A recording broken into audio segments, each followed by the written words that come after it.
Hey guys, welcome to today's podcast, and I'm very happy to be here today.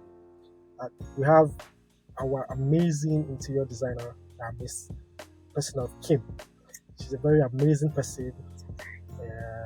Okay, very amazing soul, and she's very creative. Someone we went to the same interior school. She's very creative, very sound, and she knows a lot. That she said she doesn't even know she knows a lot. So today, welcome Kim. Thank you, Peter. It's a pleasure to be here. I feel very honored because he's a celebrity painter Yeah. and he has been in the industry for a very long time. But when we enrolled in the same interior school, somehow we just vibed and we just clicked. So since then, it has been, we've had our thing going. I'm very happy to be here. We're talking about today the challenges facing interior designers, artisans. It's very, very, very challenging now that most of the interior designers Mm. so let me say it this way. Okay. The artisans are complaining bitterly that the interior designers are just using them without being well paid. You know, Mm.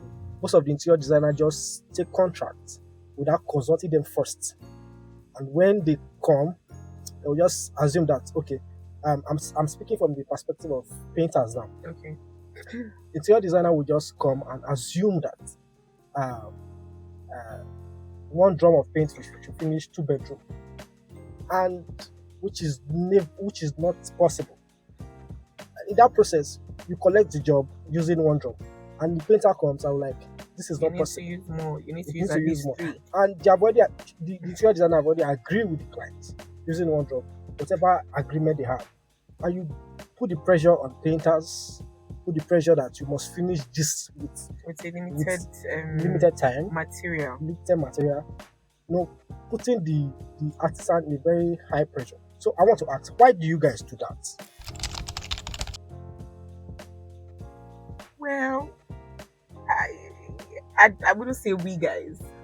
So you are quite experienced in this. You have, I'm sure you're talking from experience, Yes. and then you have a lot of workers that are under you, and they come back and give you this feedback. So this is the reason why we encourage people to actually get the education.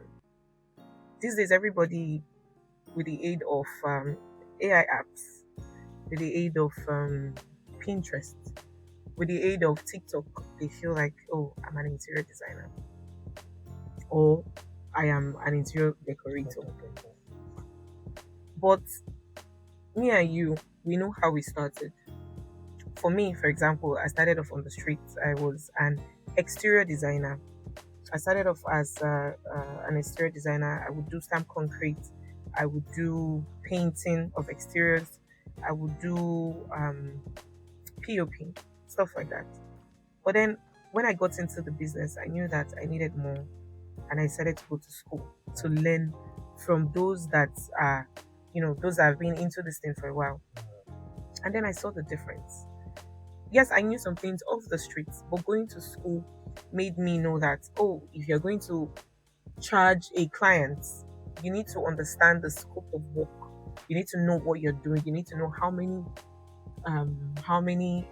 paints, for example, how many buckets of paint, how many drums of paint will be enough for a particular area. So the problem is we have a lot of persons these days that just jump and say they're interior designers because they have these apps that help them. But after collecting jobs, they end up stuck because they do not know the very first basic needs of an interior designer. So we're using this opportunity to encourage those that have the flair that want to be interior designers to find a good school. This is not a paid advert. We would have advertised our school, but find a good school. We have many schools online, offline that you can associate with and get, um, learn, like really, really learn. You learn on the job, but getting that first knowledge from these schools can just help reduce a lot of these mistakes. Good. But yeah, I can actually do free adverts to ZICA You can, because they you have can, impacted a lot in my life. of course, So of course. if you need any good interior design school, Okay. you can find ZICA. Yeah, around Zoom interior. interior design. Yeah. I want to ask, how has interior changed your perspective with artisan? You know, you mentioned that you were in the streets before. Yeah. So, moving from interior school, hmm has anything changed from the way you used to handle projects and now? Most of my artisans I have, being that we've built this relationship for some years now, let's say 3, 4, 5 years, they know. But sometimes you might have to, these artisans are not, they're independent workers. They do not work directly for you. Even if they do, they might want to get 1 or 2 gigs for themselves, which is, okay. We're all hustling. So for sometimes that they might not be available, I've had to work with some other persons that do not have number one, I will call it street OT. Okay. Because if you have street orientation, you would know that if someone sends you to do something, you feed back to the person that sent you. You have no business discussing with the client. And some clients also should respect boundaries and not ask these artisans questions. But these clients, they go ahead to ask them. Of course, we don't expect anything from them. They're clients. They do not know what we know. So it is now left for our artisans to know what to do. I've had 1, 2, 3 situations where they go on and go.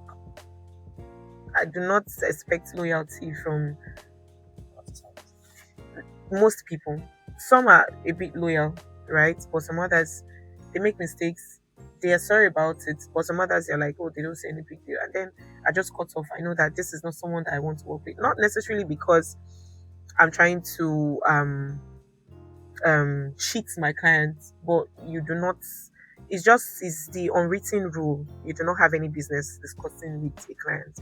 You're asked to go get measurements. You're asked to take certain angles. You're asked to take videos. You go there. You do your job. You feedback to your supposed So in the boss. case where They you do get that. betrayed, Yeah. what So do you do? so there was a particular one that happened. It was stamp concrete actually. Okay. Yeah. So he was supposed to do everything. He went there and he discussed with the clients that, and this is how much, if he was the one doing it, if the client did not go through me, if he was the one doing it, that this was how much he would have charged the client.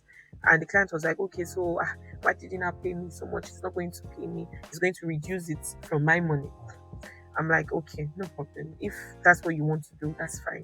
I ended up not paying him some money. It's 2 years now. I didn't pay him the money because even after he did that, he sees my stamping mats, and that particular mat I didn't have it. I had to rent it. So for every week that he held it, I was paying for it. So there was nothing I could do. I just told him that you've done what you did. I'm not going to pay you. It's obviously there's no way it's going to come. And wherever you want to, I reported him to a few interior designers that were respected in that state.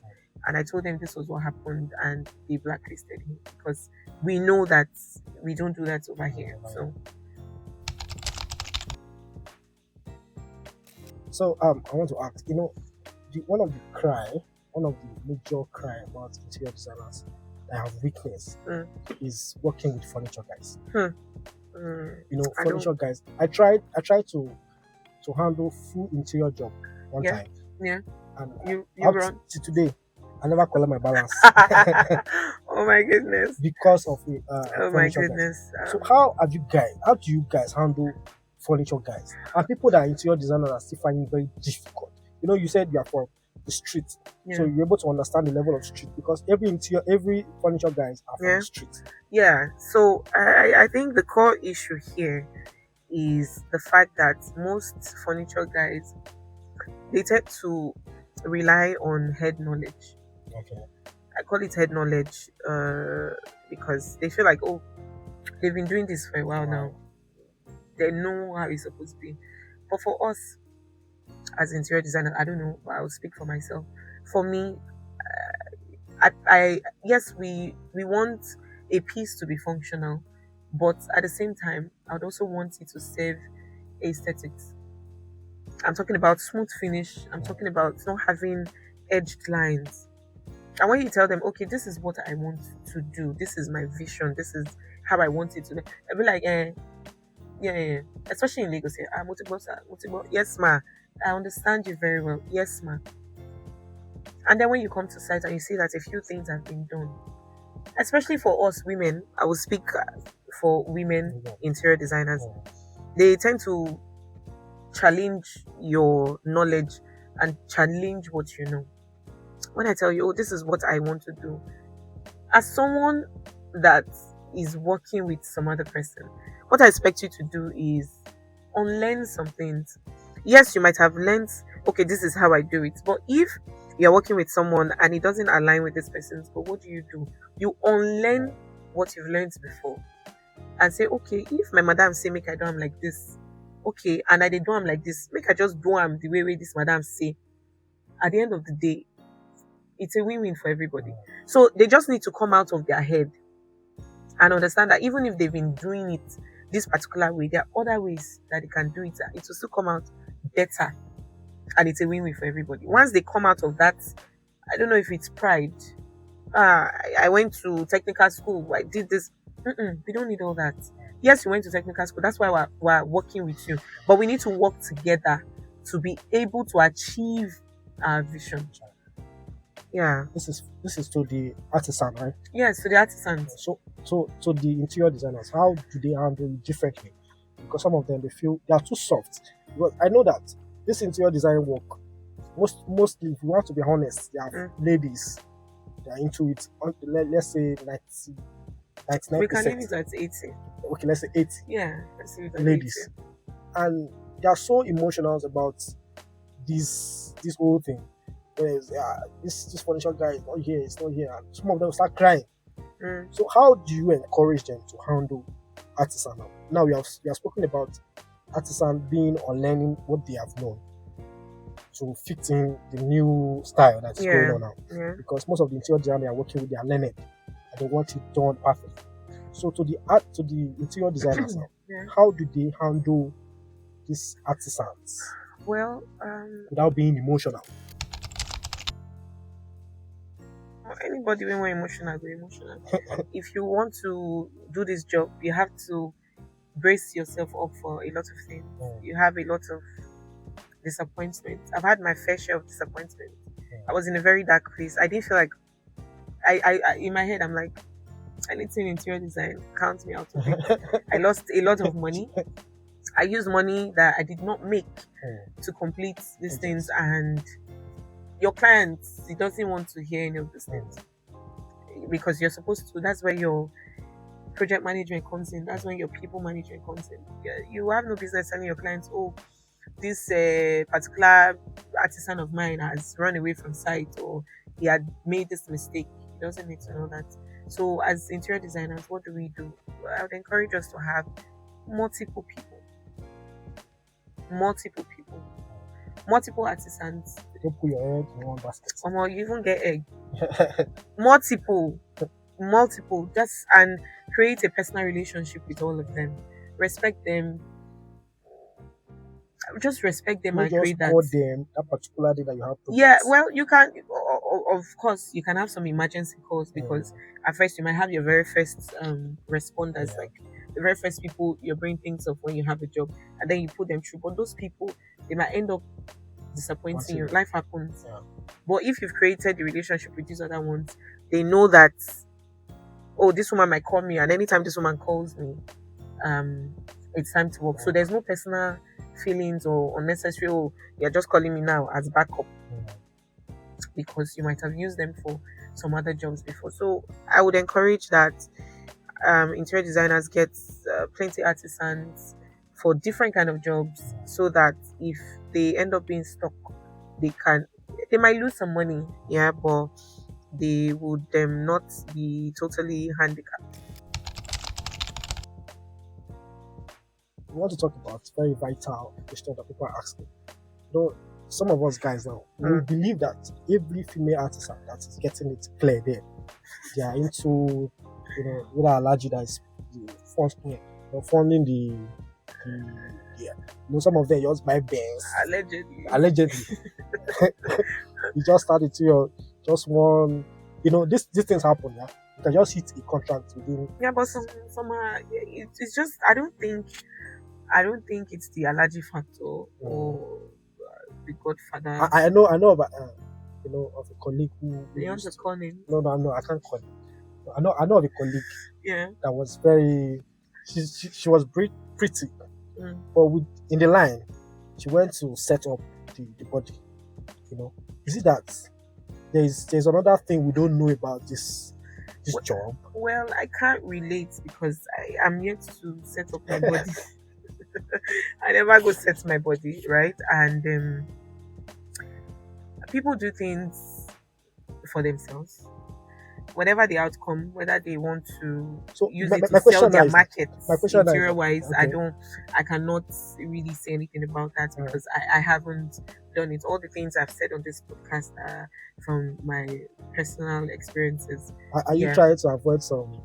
No, I'm not trying to. I'm just saying I don't have first-hand knowledge about some of these things. If I've had one or two persons that are interior designers, they've come to me and say, "Oh, I did this body because of." I have clients. Yes, I would have this, even if they come after this podcast and say, "Oh, Kim, what did you say on the podcast?" I'll be like, yes, I said it. I didn't mention names, but I don't have first-hand. The question is,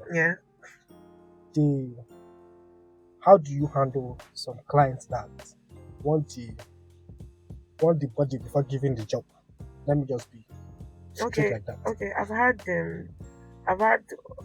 had an experience like that.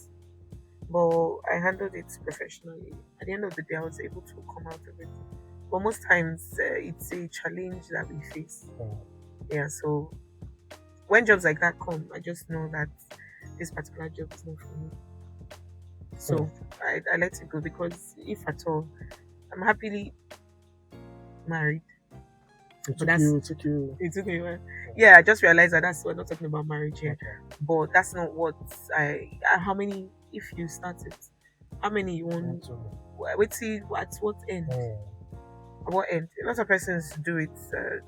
I'm not here to judge them, but like I said, that's not my thing.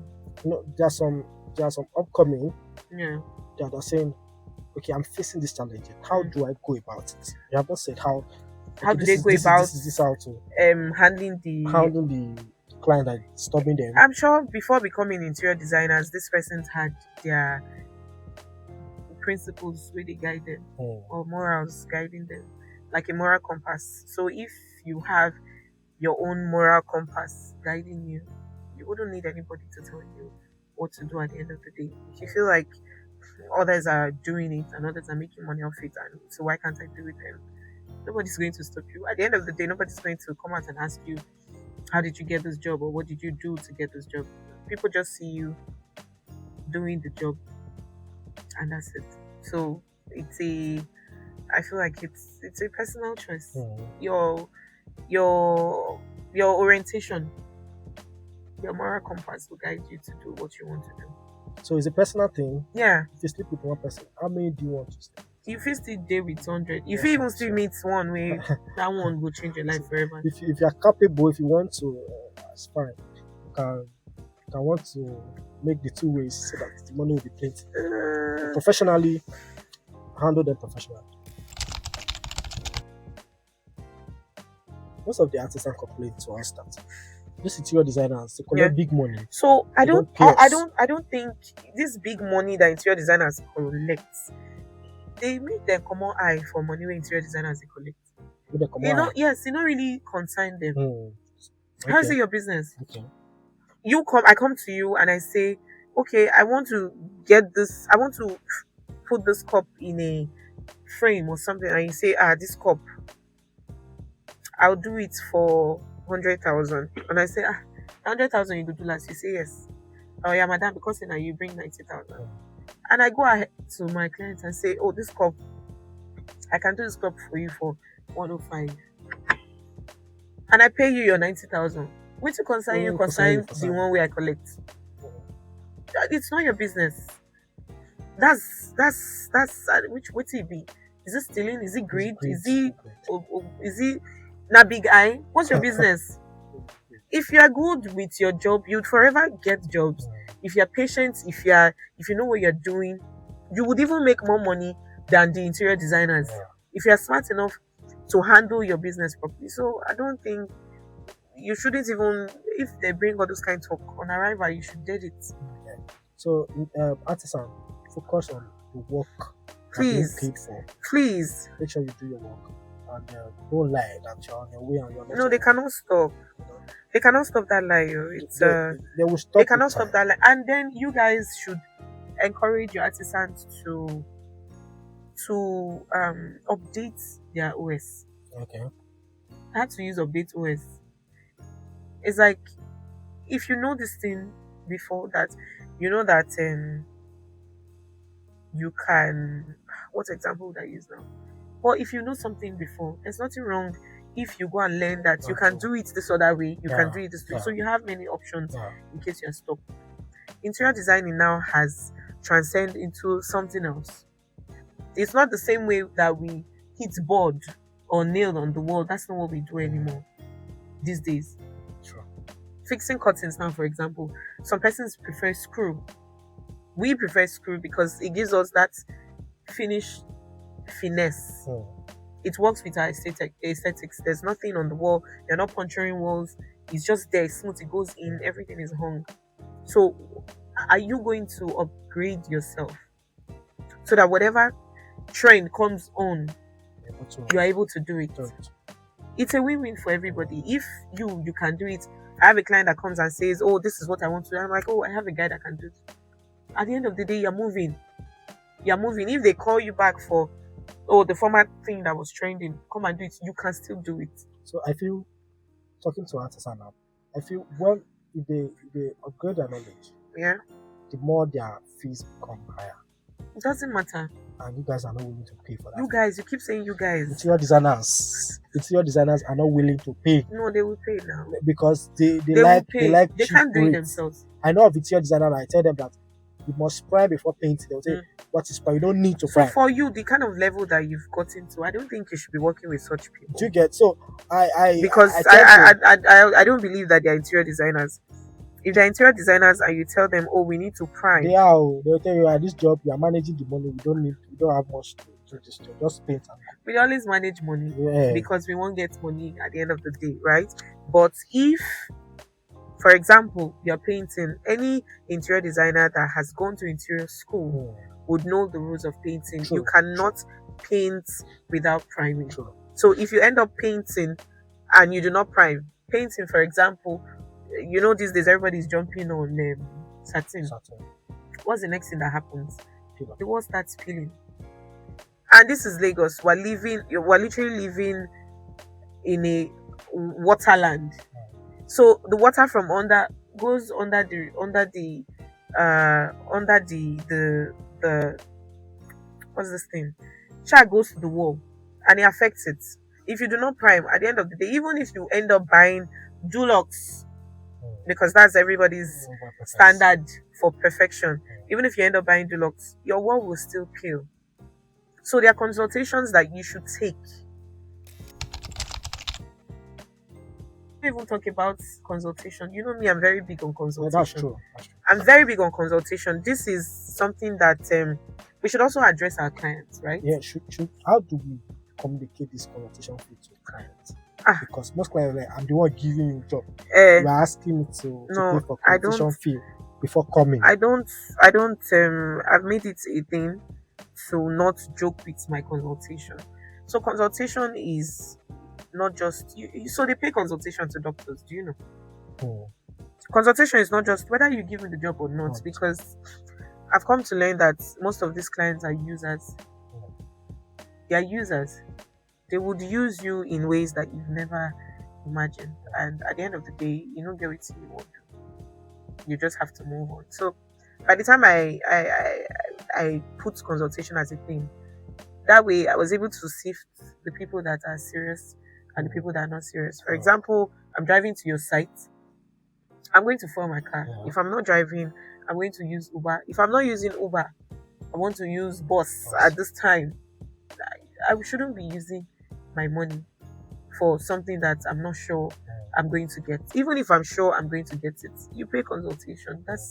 It just separates you from, it shows that you're serious. And then this knowledge, I went to school, right? I paid to get my certificate. I'm certified by Lagos State Government. I'm certified by Interior Hub in Canada. These things were paid for. So it's not like I got it off Street. even street self. I paid for it. Now what for you? Alpha, I paid for it. I had to leave my child. That was just 3 months. I left her. I went to hustle. I left the comfort of my home. That's pain.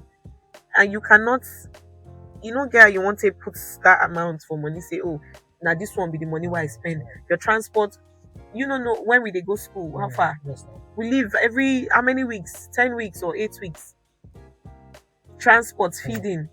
You still find a way to, make ends meet.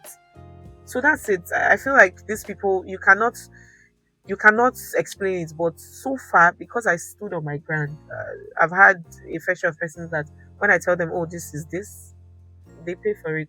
The ones that do not pay, I know that the job is not meant for me, and I don't stress. So you're saying now that the consultation fee will help you filter those are not No, serious? it has been helping me. Okay, it has been helping It you has. filter I don't know about other So- people. It has been helping me, Yeah, and so it will help you as interior designer to filter some clients that are not too serious. Yeah. And those that just want to. yes, I want to waste try. your time. Trust me. By the time you pay, You know the value you of pay it. for interior designers consultation. Your mind go day now. Wait till you find. Your mind go day, and you that as an interior designer, if you've been paid consultation, No, there's some interior designers that are responding the job to them can just They- go for free. make they go. You know? They know it that they see. Okay. They know it that they see. So I don't have So a as, problem. but as a professional, you should ask for consultation. If you know what you're doing. No, exactly. If you know what you're doing, but if you don't, that's fine too. So funny enough, I've actually gone to see some project that I didn't ask for it, and they looked me so less, Okay. and I end up regretting doing. Oh God, I don't suffer for this Lagos. Well, it's all good. I'm learning every day. You From see? now on, Is if you die my number, say if you know pay, I know move. No, don't take that. Ah, No, don't take that from me. No, It's just it's the it's not fact, because something that has helped me whatever you over pay time. for, you value. That's why I No, see it is the truth. that's I just can't explain it, but it's something that has because if you helped pay me. for me, you're going to wait And what for you? seeing me. That way, you yourself in your brain, you've activated work Yeah, mode. yes. You've activated work mode. You know that I don't forget. you are into work mode. Over familiarity Mm. breeds a lot of True, see finish. true. Over familiarity, it breeds it. And then I've had companies that they told me, we've never paid a vendor for this before. I'm like, okay, that's fine. I know the two explainables. I just said, okay, that's fine. I understand. I'd already given you. I sent my email. I sent the email. This is what I'm going to charge. You'd pay upfront of so amount. By the time you get your BOQ, your architectural drawing, you pay the balance. And they're like, okay, no problem. And they paid. So people, people did. True. Even at that, I still shot myself in the leg with the price. But I was able to satisfy my doings. I knew that, okay, what you're doing, you're on the right path. And so I'll stick to it. So whatever works for anybody, you would always find out at the end of the day. Well, we never say that. Yeah. Professionalism is still the best approach in everything I do. So I feel learn the best approach to help you not forget. Say some of us were broke. We just want to rush and I'm collect still the money. broke. Oh, I don't get money. So, Wanna help me, I beg. so we're coming to the end of the podcast. And, Thank you. we really appreciate you guys for listening to this podcast. And Thank you, I hope you have guys. learned a lot. One or two things. And, Yeah. she's going to summarize it with the importance of artisans in every interior project. You can't do without them. No, we There's can't. no way you can do without. We can't. artisans. As interior designers, interior we need designers. to know that these people, they are key to our projects, we need to treat them well. We need to treat them with utmost respect. Mm. We also should be able to flip the button, right, so that they would know that if you at a point do anyhow, you go see anyhow. There should be a balance. Yeah. I so much believe in balance. If you misbehave, you're either not coming back to my site, or you're not getting any job Because from me. I need to put this before we Or continue. Most yeah. of the interior designers don't care where their artisans sleep, where they are coming from. No. how I they, make sure that which is very, very. I make sure I I'm talk not to saying my you buy food clients. for them. Yeah, sometimes you can buy food for them. You don't mean Their anything. well-being should be very important Yeah. to all the interior designers. Yeah, Which they are which they are neglecting a whole lot. No. I don't. That's why I say I'm talking from personal experiences. Most of my guys, my artisans, they be my guys. They know how far. If they even have to walk outside Lagos, I make sure that they are a bit comfortable. Even if it means staying with my parents. For example, in Benin, my dad would keep one of the rooms available for them. If I'm in Benin, I make special order. There's this place where we buy leaf rice, pepper rice. If I had to buy them bags of pure water, just make them comfortable. It doesn't take anything. It's the normal thing to do. It shows that you have human sympathy, and you just not be sympathy, not just normal thing to do. Except say they no really train you well like that, or you even after they train you, you not train yourself. So at the end of the day, it's the people you put around you that will help you, even when you're not around. It's the way you carry them. Even when you know to that site, you trust that these people, if I send them to this place, they would do, they would do what they need to do, knowing that if I come, I would be happy, and as a result of that, I know what to do. I know what to do. So thank you very much. Thank you, guys. Thank you so much. Come to the end of the section. Thank you. So much. Thank you for coming. All right. Make sure you watch and subscribe. Yes, guys, please let's share the link. Share it to our family, friends. I don't know if you have enemies. I don't have enemies, but you can share it to them. Let them watch and like. Let them like. Let them share. Let them subscribe. And be a good interior designer. Yes, be a good interior designer. Be even so we don't get money. Be a good artisan. You would go. The Bible says that anyone that is skilled with his work will find himself in the midst of kings. You will find yourself in the midst of kings. You before you know, they are mentioning your names. They are referring you to great brands, great people. So, my papa say, if you sabi pound, you pound inside mortar. If you know sabi pound, you pound for floor. Now you go chop the one we get sand. So, everybody, at the end of the day, we go do right. All right, guys. Peace out. Bye.